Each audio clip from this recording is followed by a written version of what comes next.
भारतीय राज्यघटनेच्या आधारावर 6 दिवसापासून सुत्रपाडा पुण्यनगरीमध्ये अखिलाल दादा देवरे आमरण उपोषण करत आहे. आयुक्त साहेबांनी दखल घेऊन शासनाला पत्र दिलं, परंतु राज्याच्या मुख्यमंत्र्यांना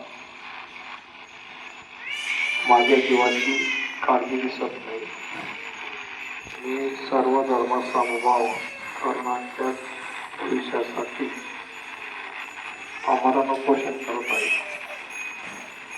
मुख्यमंत्री युवा कार्य प्रशिक्षण योजनेअंतर्गत तरुण पिढीला कायम रोजगार मिळावा, दिलेला शब्द पूर्ण करावा आणि संविधान वाचावे यासाठी कलम क्रमांक 14, 16, 19, 21, 23, 39, 41 या कलमांच्या आधारावर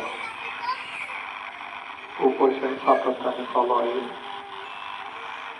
मला शरीराला सुद्धा त्रास होत आहे. तरी केंद्र आणि राज्य शासनाने माझी दखल घेतली नाही याचा अर्थ यांना संविधान मान्य नाही.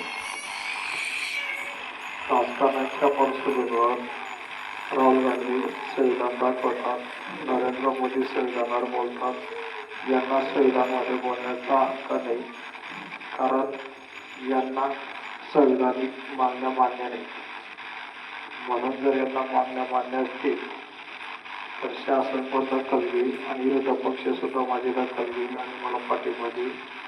तरुण पिढीच्या भविष्याचं दिलेला शब्द पूर्ण करतील एवढंच बोलतो. इथं सांगतो. भारत माता की, भारत माता की. संविधान, संविधान, संविधान. आमच्या मागण्या पूर्ण करा, आमच्या मागण्या पूर्ण करा. ज्यांना संविधान मान्य असेल त्यांनी, ज्या संविधान मान्य असेल त्यांनी भारत माता की.